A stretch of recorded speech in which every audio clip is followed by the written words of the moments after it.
Over the last 3 years, I've done over 220 wholesale real estate transactions. I've purchased over 68 doors with a partner. Here are some of the things I've learned. So the first thing is managing expectations. It took over 6 months in order to get my first deal under contract and another several months after that before I actually closed on any deal. What you'll find as you start wholesaling real estate is that a lot of sellers will be not really interested and want you to follow up. The majority of our deals, I'd say over 80%, close and get into contract on a follow-up. Most after the 12th point of contact. It takes about 6 months of filling your CRM with follow-ups until they start to stick. Bare minimum is 6 months. I would argue a year. It takes 6 months of making consistent offers every week, preferably an offer a day. You will most likely not see any results until around the 6-month mark. And then after that, it'll probably take another 3 months until you first get your first paycheck. The reason this is one of the most important lessons I've picked up on is that in the beginning, you don't really know what you're doing and you get a lot of rejection and a lot of harsh reactions. And so it's just managing the expectations on how long it takes. So my second lesson that I didn't really pick up on until year 2 and 2.5 is that everything that is scary eventually becomes boring. I remember the first property I got under contract after the seller signed. I could not sleep that following night because I didn't fully understand what I was getting into. I didn't know if I was going to be able to move the deal. I didn't really fully understand wholesaling. I didn't know exactly what a title company even did. And so just getting a property under contract was terrifying. Just signing a purchase and sale agreement was terrifying. Next thing that was really scary was talking to a title company. I was in college. I had never done a real estate transaction in my life. And talking to a title company, which is basically the middleman for the whole transaction, I called them. I had no idea what to say. I just was kind of roughly throwing out the words I picked up on. But even the conversation with the title company, I was anxious before I called them. Talking with buyers was terrifying because I was trying to tell them I had a deal. Every response, every time I saw someone typing was scary because I didn't know, like, hey, am I going to move this deal or not? I had zero context to reference in order to give me confidence in all of these unknowns. Everything was unknown, so everything was scary. Any pushback I got from the title company as far as, hey, we need a signature, we need the seller to do this or do that, was very scary to me because I'd never seen it before. So I just assumed everything that I didn't know or understand was the worst possible scenario. But fast forward 2 years after getting hundreds of houses under contract, the same problems come up again and again with the title company, again and again with the seller, again and again with a buyer, that it becomes repetitive, and every time it gets resolved, it builds confidence. It eventually becomes normal. So going into getting a deal under contract, sending to escrow, I know what to expect. I've seen it so many times, and so many times it's been resolved, that when problems come up with, say, probate, there's heirs coming out of the unknown, I'm getting a call from the title company, hey, we have to hunt down these heirs. The first time that happened to me, that was terrifying. And I thought, oh my gosh, I'm going to lose this deal. What does this mean? Yada, yada. And now I've dealt with probably dozens of those situations. And now when I get that call, I just glance past it in my email. I don't even really think twice about it. The other area that is normally very scary but gets resolved is in regards to locking up a buyer. Your buyer's your customer. In your first few deals, you don't really know who your best customers are. And so your first few deals, there will be a lot of uncertainty. I'm like, hey, is this person legit? Whatever. You can do your best to try to vet buyers, but either way, until you close those first few deals with them, you don't really know who's legit and who's not. So that's something that comes in time. Now, when I get a deal under contract, I have so much confidence in exactly who it's for and that they will close because I've done so many deals with them. The scariest parts of wholesaling will eventually become boring if you do enough volume. Offers are your most important KPI. So in the beginning, there's a lot of unknowns and you don't really know what to track, but I found that when I simplified tracking progress to my inputs, which are offers per day, during slow weeks, I had confidence. So over enough time of, first of all, making offers every single day, you will get deals. But then the next level of that is seeing that if you consistently make offers every day, even through the slow times, everything got a lot simpler and I had a lot less anxiety whenever I just focused on that. So the things I can't control, ignore obviously, but focusing on offers per day when you start out is the most important KPI. And what that will turn into going through it once you have your first month where you lock up multiple deals, it's easy for your expectations to shift where you think now this is what normal is. So if you have any dip in that, you think there's something wrong. However, pushing through that discomfort and landing on another busy month, if you do it enough times, during slow times, you can have confidence that the numbers will average out. So busy, slow, offers per day. So yes, one of the most recent lessons connecting to that is after enough time of busy months and slow months, I've developed confidence even in the slow times because I've been through so many slow times and had a spurt of deals after that, that I now have confidence in the slow as long as I'm tracking our KPIs, and that being our leads per day and offers per day. By sticking through it, having busy months and slow months, if you have enough of those cycles where it's busy, slow, and you can track it over the year, the slow months or slow quarters are no longer scary as long as you're tracking your inputs, because you have enough times where you've seen it always bounce back and average out, and also you get to know the kind of general cycle of the year. The next thing I learned is sparingly exhaust energy worrying about if you're doing something wrong, because for the first year and a half, the only thing you're doing wrong is not enough volume. I think a lot of new wholesalers hyper fixate on, am I doing this right or wrong? Or every seller I've spoken to says they've been talked to already, or every buyer backs out, or all this stuff. Instead of questioning, like, am I doing something wrong? I would say for the first year to year and a half, you're just not doing enough volume for both your outbound, inbound offers, all metrics. I can guarantee you're not doing enough volume. Our daily volume, for context, now after 3 years, we do over 10,000 phone calls a day across 2 markets. We do over 8,000 mailers every month. We spend close to $8,000 a month on PPC, depending on the month. We set our budget at like $150 a day per market. On SMA, we spend about $4,500 a month. For PPL companies, we spend anywhere between $1,800 to $2,500 a month. Text blasting, we spend about $2,500 a month. We have a quota for our acquisitions team of 3 houses under contract every week. So that is the volume it takes in order to get 3 houses under contract every week. On average, 1.5 of those contracts become a deal.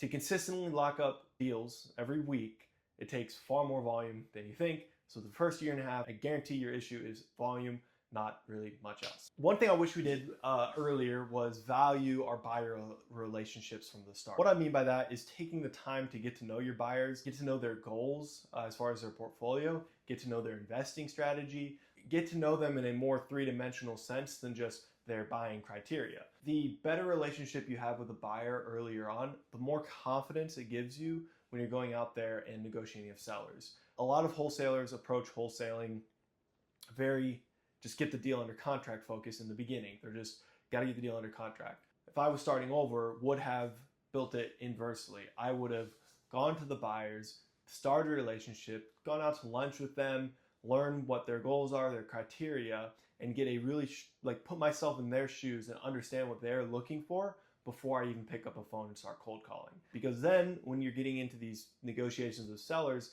you already kind of know what your customer at the end of the day is looking for. Really what wholesaling is you are bird dogging for an investor to get deals off market. So your customer is the buyer. So understand what your customer or the buyer wants before you start trying to make the product. One of the first jumps we got as far as our monthly revenue was when we actually sat down and had dinner with our biggest buyer. And then that same week with all of our buyers, like separate occasions, sat down, met them, got to know them. 30 days after that, we had our best month up to that point. I really think it's because it gave us this extra confidence when we were speaking to sellers and we knew exactly what leads to target. So we weren't wasting as much time with anything else. You know, we could be much more targeted and we knew what we were looking for. And so if I was starting over, I would have led with that. Next thing, start KPIs early. Start them simple. Primarily in the beginning, it is a way to keep you accountable and keep you consistent and make sure you know you're on the right path. And as it progresses, it turns into a way to track that the tasks you are handing off to, say, a VA or someone on staff are getting done as well, as good as you did it, or about 80% as good as you did it. In the beginning, keep them really simple. Leads per day, offers per day, and then weekly contracts and monthly deals moved.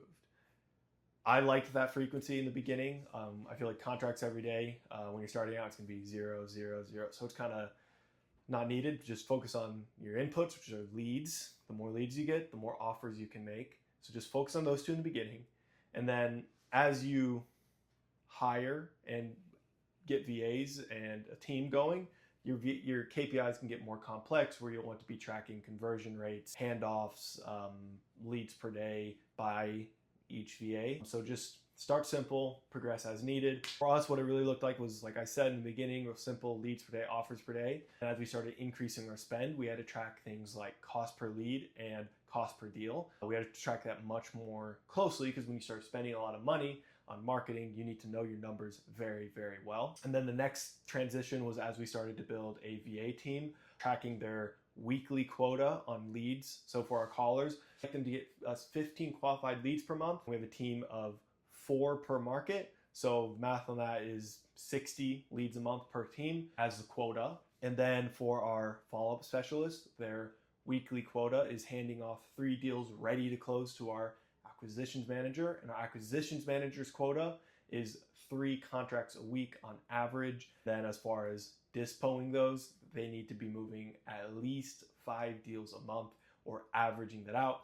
The reason those are important to track is because if you just start handing stuff off with no way to measure it, people are not going to do what you do as intensely or as detail oriented as you do. Going off of KPIs, tracking your ROI on each marketing campaign. When we first started, we were just doing cold calling, and we were getting a 10 or 12x on our marketing spend on calling. And we thought, like, wow, we're just so overshooting. You know, everyone says ROI, 4 or 5x on their marketing. Like, we're just destroying it. What that really means is that we were not spending enough money. So for all your marketing channels, tracking your ROI, dollar in, put $1 in, get $5 out, put $1 in, get $10 out. You need to be tracking that as a way to tell if there's room to increase spend. And that is true for about the first 2 years. In the first 2 years, any of your marketing channels that you're getting over a 5x ROI, the first thing you should do is increase marketing spend on it, do more volume with it. As you start to get below 5x, that's when you need to watch it really closely. And for us, we increase marketing spend all the way up until it's at a 3x. When you're not spending too much, you could have a really high ROI, like something like 7, 8x. And we originally, when we first started, thought like, oh my gosh, this is great, so we just got to maintain this. False. If you want to scale and grow, you're going to sacrifice ROI for both consistency and more volume. So for the first 2 years, we got away with just every marketing channel, if it's over a 5x, we just keep increasing spend until it gets down below around a 3x. After you hit that point, the name of the game is improving efficiencies, improving follow-up, improving your sales, scripting, all this. But you won't really run into that until year 2, or at least for us, it wasn't until year 2. The first 2 years, you get all your gains just by increasing your marketing spend, more lead volume, all the way up until it's at a 3x. But now, where we're at, we have to improve things like our speed to lead, our scripting, our negotiations, our dispo. That was one thing though I wish we picked up on sooner, because we would have spent more earlier on and made more money over the last 3 years. For the last 3 years, if I was starting over, I wish I had learned sooner, would be getting to a 3-legged stool ASAP. What do I mean by 3-legged stool? A 3-legged stool means you are getting deals from not just one channel, not 2, but 3. What we found the first year of wholesaling, we had 1 marketing channel. We do 1 month where we have like 2 or 3 deals, and then 2 months of no deals, and then 2 or 3, none, and it was super inconsistent, but our ROI was really high. First year, focus on 1 channel. Get really good at that 1 channel, know how it converts, have your whole system down, focus on 1 channel converting first. Then get to a 3-legged stool as quickly as you can off of the return you got from that first channel. That's when we saw the greatest bump in our month-to-month consistency. So our greatest jump as far as month-to-month consistency was whenever we got 3 channels consistently getting us deals For us, this was calling, PPC, and mailing. I would say off of one channel, you most likely will not have that much month-to-month consistency. But as soon as you get to 3 channels, that's right about when you'll have every single month consistent deal flow. Here's another lesson. Anything you are not disciplined enough to be consistent about, hire out ASAP. So for me, this was list pulling. I hated pulling government lists. In the beginning, it was fun because it was like, hey, I'm looking for data. It was novel and new. But very quickly, being consistent about that became difficult, and I had to exert discipline in order to do it. That was the first thing I hired a VA to do. VAs are very inexpensive. Onlinejobs.ph is a great place to go. Average VA will cost you $5 an hour. But the first VA I hired was list pulling because it required discipline in order to be consistent about it. So I got that off my plate. And so once you have spend to actually hire, the first things you should get off your plate are the things that require discipline to be consistent with, minus making offers, obviously. That should be the last thing you hire off. But you should start with the most repetitive and most difficult things to remain consistent with outside of offers: list pulling, uploading lists, cold calling, specifically your big list. Work yourself up from there, because if you can't be disciplined enough to be consistent, buy consistency. Alrighty, we're still rolling, okay? So, buying consistency. One lesson we learned the hard way was waiting at least about 2 years, or until you have about, say, 250, or until you have about a year's worth of wholesale expenses set aside before you buy your first rental. After our first year, we had some cash from our wholesaling, and we were coming across great deals, and we knew our buyers who have had a great career doing the BRRRR method, and we got shiny object syndrome, FOMO, and we wanted to buy some rentals. So we bought 5 houses. The first few are cash, and then we had a partner help fund it, but then all the renovations we did of our own cash. And this really slowed down our ability to grow our wholesaling operations, not only because our cash got so tied up, which is your oxygen to keep things running, but also our time, because then I was self-managing these properties and I was not focusing on growing wholesaling. So it took us about, honestly, another year to fully get those properties off our plate, as far as good property manager and project manager for other remodels of the rest of the houses we started to buy. But it really derailed things because all our cash and time and sanity was tied up in these low-income houses that were having roofs needing replaced, air conditioners, water heaters, and it's really hard to be confident to go out and spend $10,000 testing out mailing when all your cash is tied up in a rental and you're chasing on a tenant for rent. It's a natural progression for a lot of people to start with wholesaling and move into rentals, but don't jump the gun. Wait longer than it feels right to buy a rental. We thought we were ready and we thought we had enough cash and it was the right move, but rentals take far more cash than you think and are not passive income whatsoever. Yes, wait longer to buy your first rental after you start wholesaling, which is hard to do because as a wholesaler, you come across the best deals in your market and you have to be disciplined enough to pass up on that deal until you truly are in a position to handle it. We learned that the hard way. We ran really thin. We were running a lot of stuff on credit cards to get by. We struggled more than we had to. If we had just waited a year, there's always going to be more deals. We would have been there and we wouldn't have spread ourselves so thin. So wait longer to buy your first rental. Another thing I wish we started sooner, give yourself a strict salary and make it non-negotiable. And treat it as another business expense every month. For the first year and a half, we paid ourselves on an as-needed basis. We had a good month, hey, take X amount, or had a slow month, not paying ourselves. We would go 3 months at a time not paying ourselves, which obviously in the beginning, if you're running tight, you pay yourself as little as possible. But after that, you should really set your salary at something that covers your bare necessities every month, and it come out bi-weekly from your main operating account, and you treat it as like any other business expense. I noticed that when we set this up, it changed my perspective with the day-to-day operations of the business. Once it was no longer I was relying on the business to have a good month or good month to cover my basic needs, I was able to more freely spend money, set aside like an experimental budget every month for trying out new marketing campaigns, because I knew I'd set like a non-negotiable, like I have to get my salary, the business has to pay it out, and we made sure that was factored into our runway we gave the business. Knowing I'm going to get my salary allowed me to willing to take the risks to keep growing the business. Pay yourself as little as you need. The rest of it goes towards your marketing. Back to the rental stuff. The other thing is once you do start buying rentals, keep your rentals very separate from your wholesaling. Treat it as a separate business. When you start trying to run, say, remodel expenses on your wholesaling card or vice versa, it makes it difficult to assess the position each part of the business is in to actually spend more and grow. We made that mistake. We mixed our, basically whenever our rentals were having a tight month or to like covering remodels, we dip into the wholesaling. And whenever our wholesaling was having a tight month, we dip into the rentals. Don't do that. Keep them separate. Let the rentals grow themselves independent of the wholesaling. Let the wholesaling grow independent of the rentals. I will say though, the rentals, obviously if you start buying units, improve your dispo of the wholesaling. So that will increase the performance of your wholesaling. Don't let them operationally